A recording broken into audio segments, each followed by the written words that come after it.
Okay, I can start. Good afternoon, everybody, and I hope you're ready for the rest of the day. We're almost there. A few more talks. So I come from Argonne National Lab. We have a couple of tandem presentations. I'm Director of Manufacturing Science and Engineering at Argonne National Lab. My name is Antanu Chowdhury. I am going to talk to you about all things happening that interfaces manufacturing at Argonne. This is one of the new initiatives, but most exciting part about this is that it is all about connecting to Argonne's strong capabilities in high-performance computing and looking forward to EXASCALE and all things that happens. So as you have many others here who have kind of highlighted what are the best parts of manufacturing and HPC uses are. My examples kind of go towards a little bit more the National Lab and DOE and Argonne being a basic energy sciences lab. So we have connections to a lot of fundamental science and computer science in this initiative. So, if you look at the whole Industry 4.0 concept that is kind of disrupting the way we manufacture things today. And you saw some great examples in the Ford talk and everything else, but most people that we are working with, people are trying to grapple with how ready they are for this impending change. And manufacturing is becoming a knowledge work. As a result, if you look at this right side of the screen, you look at this big data, your modeling and machine learning and analytics, everything working with our HPC infrastructure becomes a really key challenge for everybody. And when we're in Argonne National Lab, we kind of sit in this interesting place. We're not going to be the manufacturing powerhouses of the country, but we have a responsibility instead of bridging the gaps in knowledge, standardizing the ideas and tools, and sort of getting our leadership class machines like our Mira and the Aurora 21 to ready for the potential applications in the manufacturing space. So in Argonne National Lab, what was thought like, it was maybe 2 years back, but I joined a year back. And what we started doing is to merge our needs for building a manufacturing initiative that kind of has a little bit of an Argonne flavor and then leverage our capabilities. If you look at, this 10 years of time span between 2000 and 2010, you will find that what we make today and what we were able to make, it is not too far back in some sense. It has changed tremendously how we do our business in manufacturing, fabrication, design, everything. And this change has only accelerated in this time. So if you think about this, initial part, what do we have? You have first camera phone, right? Who remembers that? 2000, that's the left one. And you have the USB drives and everything else. And there's a little old company, Google, got listed in NASDAQ in 2004. It is not that far back that data science and manufacturing starts overlapping in a heavier way. If you look at the next half, what do you find? You have Hadoop coming, the data science, and you have the Titan in our Oak Ridge National Lab that use the GPU cluster. This 10 years almost, in some sense, prepared us for where we are today in manufacturing and data science and everything else. And then that's the kind of perspective we have, that things have changed. We generally identify change later, and when people write about it 20, 30 years later. But we have really crossed a really big boundary in terms of how data is used and how the cloud has come in and how GPU and sensors and edge, all those things have changed the world. If you look at this McKinsey global data, the number of connected devices surpasses the world population, and it keeps growing. So they're projected to have 26 billion connected devices. They're producing tremendous amount of data. But more importantly, it is connecting our factory floors, our workers, and our people to our HPC resources. That creates a huge amount of trend in the global economy that we're going to do our business and connect HPC and everything that we do to the growing number of interconnected devices. And Internet of Things and everything else is kind of a reflection of this whole trend. When you look at the growth of data, what has been happening for pre-2000s where just lots of goods were moving. The manufacturing was moving out of United States to different other low-cost countries, and then we're shipping the goods back. This whole trend of tremendous amount of motion of goods, trades, finance, you can see that it has kind of flattened out in this period in time. What's growing tremendously is data.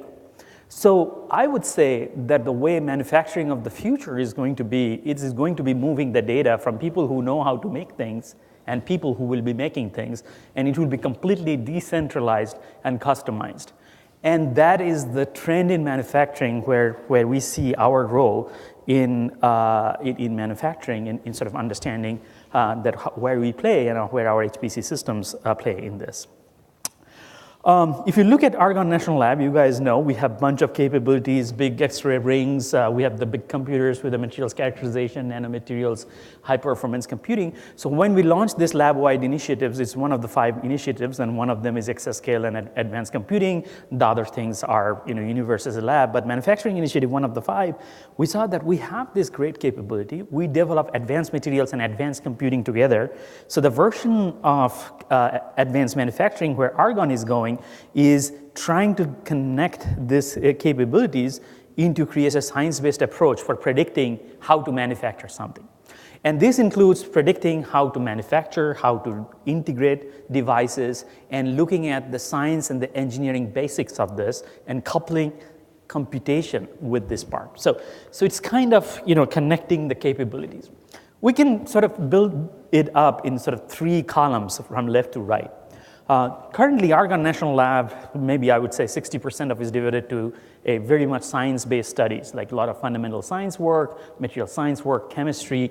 But a science-based manufacturing can really leverage our ability to really see things in a minute details in atomistic terms. But we have tremendous capability in the second column that allows you to do the advanced process development and scale up. Because if you make this much of material in a lab, that doesn't go to an aircraft or a system or a catalytic converter or in a large reactor or in a turbine.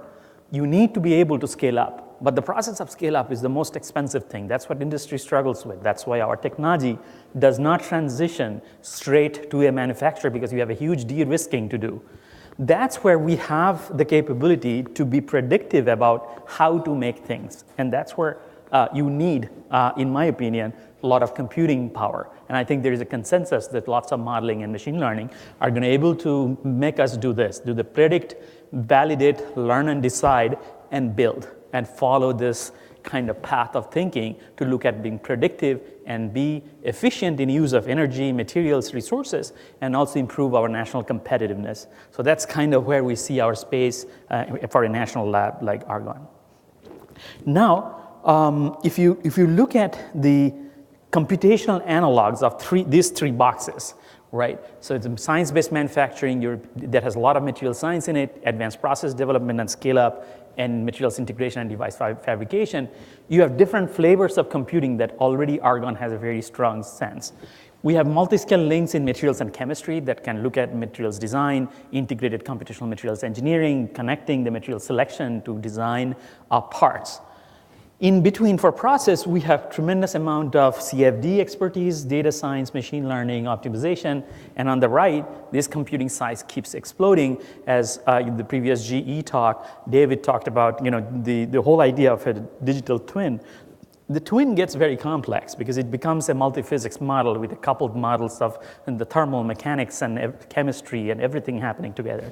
And that range of problem where we are going and looking at the lifetime prediction and device models. And that's where the high performance computing is going to be shining a lot. But as we go through, we'll look at some examples of that. David Martin, my colleague, is going to talk about the Aurora 21 next. So I'm not going to talk about Aurora 21, but where we are going is EXASCALE system that has strong emphasis on simulation, data, and learning. Another thing I was promised, that 10% of the machine will be dedicated to doing interactive work. That means you can do real-time work with this interaction with this machine. And that got me excited. Because if you think about it, most of the time, us who are just high-performance computing user in a batch system, we don't get data instantly. We don't get like a response from the big machines the rate at which we want, because that's the way most national leadership class machines are configured. The fact that we are talking about opening up 10% of an exascale machine is huge, in my opinion. It's a huge opportunity, but we're all rushing to define problems that we want to do in this huge space with the capacity to handle massive amount of data, learning, and simulation combined. So keep that thought. I think that that's where our future has a strong emphasis on what we can do using the system for few of the problems that we are looking at. When you come to simulations that we have done, my colleagues Sibindu Som and Kanda Vasal, what they have done is looked at engine models, combustion model, looks at engine design that minimizes some amount of effluent gases that are greenhouse gas emissions. So now you can couple this problem, design problems and optimization problem, and with a large computer, they ran 10,000 models, variations of engine model to come up with a machine learning model so that they can train the next generation engine using the machine learning model. So these are the possibility, these are the things which are going to increase. Another example is metal additive manufacturing, and GE touched on it. As you know, we have a large synchrotron that can do in situ X-ray imaging. This generates lots of data, and we have capability to do lots of modeling. We're trying to merge these things to make decisions about process optimization using automating this process in situ so that you can tell the laser what to do by coupling the laser images. And that's not an easy problem. That's a huge data science problem. I'm going to give you an example of this. So in this video, you see the laser going through the powder bed for doing a powder bed additive manufacturing simulation. This is a meters per second rate of laser flow, and this is in situ imaging of the powder bed where you are looking at. This is one zap of that laser on a metal. A powder of metal will melt and solidify, and it will then fuse to a part. You can follow almost like things like this bubble, which is a defect, and you see that it freezes by the time it cools down, and you now trap this defect before this bubble can go out. So you have tremendous amount of observation on which you can train your computer vision, train your algorithm, and change your laser parameters if you can do this inline. So the whole idea is that we have now a task force working at coupling of APS and how we're going to interact with the next exascale machine. A lot of these problems right now we do in a stepwise way. We model them, we take the video, then we see that if we can train the machine learning, we still do it in a very stepwise manner. We want to do it like inline and using immediately available computing power, and exascale is going to enable a lot of these things. We have strong process optimization problems. If you think about a process plant, you have so many knobs to turn, which are coupled variables. And we have sensors and other things that are in-house, some are market built. We collect lots of data, but we want to now use it for inline process optimization so that our computer codes can connect. So in manufacturing initiative, we're investing heavily in building algorithms and capabilities to connect this to our computer. I'm always hitting the wrong button.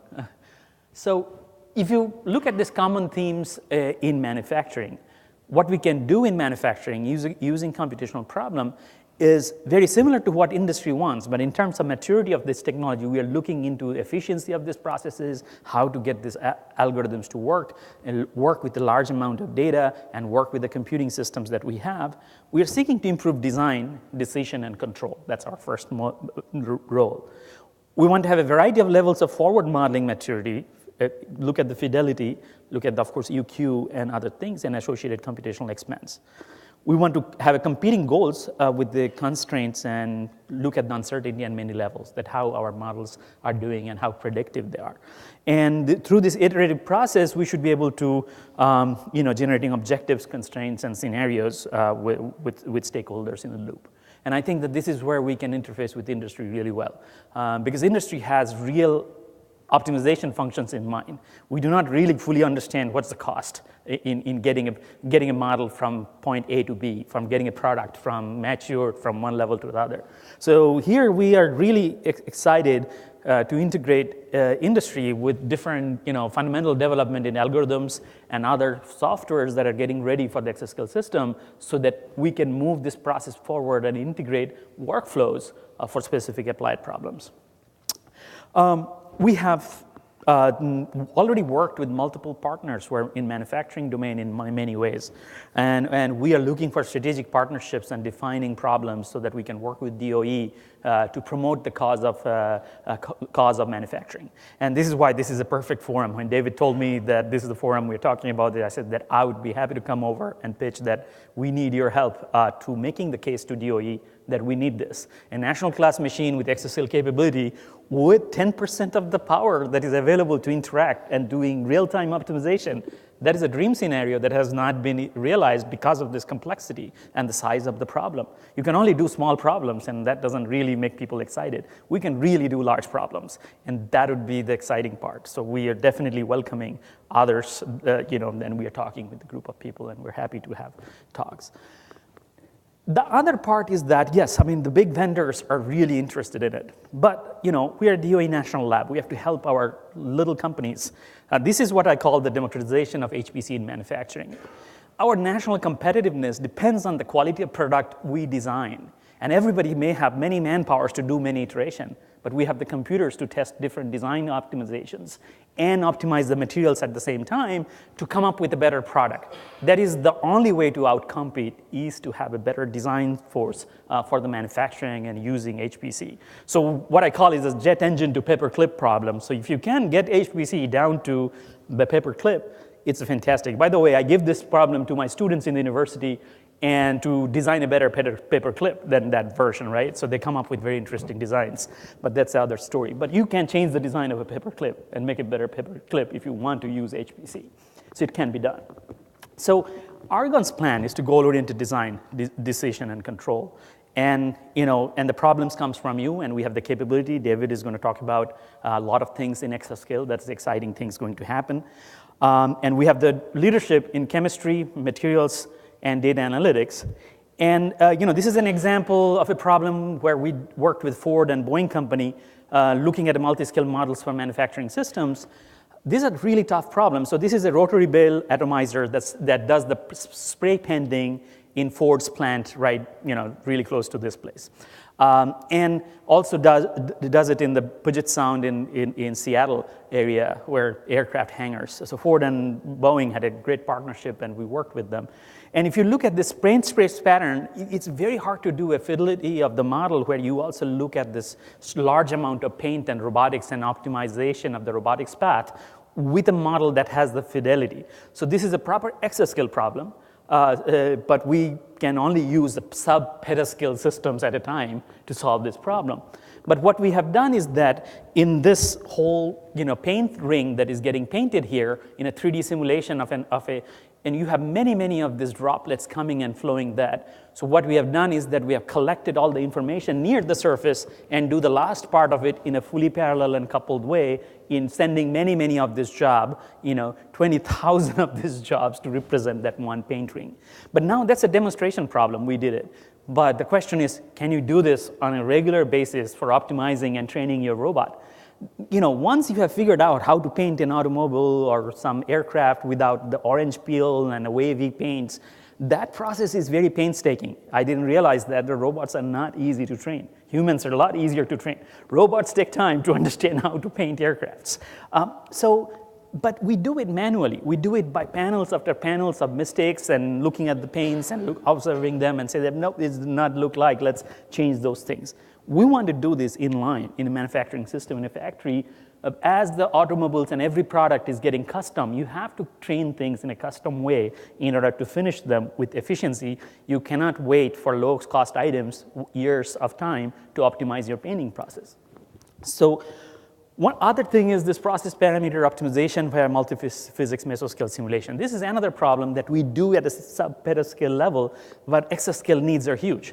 For example, a big part comes with lots of complexity and a whole 3D design. This is a project with GE Global Research we did. The idea is to identify the problem areas for 3D printing where there can be problem with the compliance of the feature. So it can be a hole, it can be an overhang with all kinds of problematic areas. The idea was to divide this problem up into local levels with a powder bed and all kinds of multi-scale connection to then report back to the laser that what might be the optimized setting for the laser. It might be the speed at which it was going. It can be the hat spacing or the place where it turns around the corner. It drops a lot of heat as laser goes at a direction and comes back. It has all these huge changes that happens when you do additive manufacturing. We have demonstrated parts of this model. The problem is the whole problem is a really nicely parallelizable problem if we have really lots of great computing. That Argonne, you saw the X-ray imaging. We have even more data points that are realistic. We can validate our CFD models, our discrete element models that are mesh-free models, and even atomistic models where you have the alloy design and things like that. So you can get into new materials and how you're going to print it. Because the number of materials you can print successfully right now is very limited. We have to really expand number of alloys that can be printed into valuable parts, or even do in situ changes in adding new elements to these parts to make them multi-part and join them. The final part is that we're going to generate lots of data. This data needs to be curated, needs to be exchanged between different nodes, and David is just going to tell us how the Aurora is going to do it, but I'm guessing that it's a secret. But it is going to be a reality that we have to handle the data science. We have a huge data science group led by Ian Foster, and they have the Globus and that work with University of Illinois and other partners in our neighborhood, in Northwestern, U Chicago. We have a really tremendous number of data science, machine learning groups that are active with Argonne. And so this partnership will lead to lots of consortiums and other industry groups coming together. So this is another space where I think that your participation would be great, and manufacturing data and inline manufacturing data from the factory floor and connecting the digital thread to the supercomputer will be very important, and we believe that we have the infrastructure to do it if we can figure out some of use cases with you guys. So this is Globus by numbers. They have done a tremendous improvement in number of users and everything else that you can think of in past years. It's a really growing community and is coupled to Argonne computers, so we don't have to redo anything because it's already working.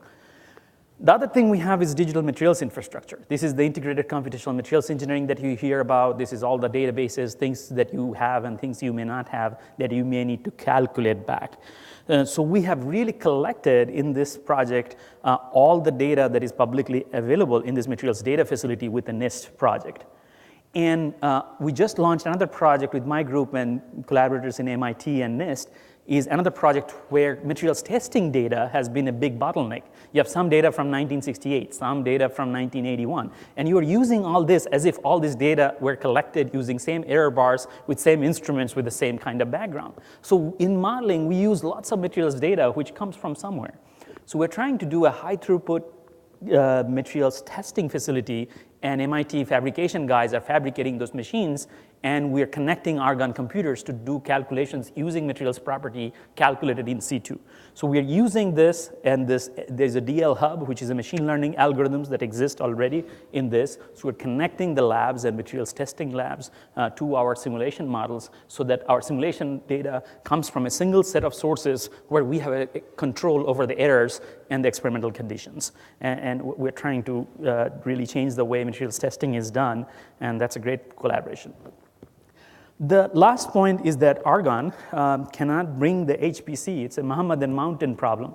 We cannot bring the whole HPC to the factory floor all the time we need it willy-nilly because it's a really cumbersome effort. Although we can do a very exemplary problem, we needed to do it many, many times. And for every time, if I have to go to our bosses and say that, oh, I just need this discretionary allocation because I have this one new guy, they were going to stop seeing me very soon. So the idea is that can we reduce the computational load by using edge? And this is where we are seriously investing in our labs, and using sensors and edge computers in our ARGONN'S WAGGLE platform is one of the platforms we are using it because we already have a platform and algorithms that connects to the fog and to HPC.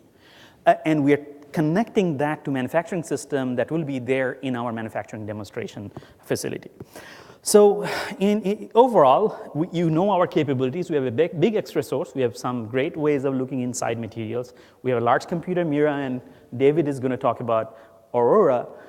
Using that, this edge to exascale, we want to use as a brain power for manufacturing. We want to reimagine, because think about a Rolls-Royce engine or a GE engine. Only 10% of the design space has been opened up for innovation. But nobody really told us that what will happen if we can even innovate more and more of the design space and the material space to create this next generation of manufacturing. So I hope that you can work with Argonne. With that, I will answer any questions and then hand it over to David.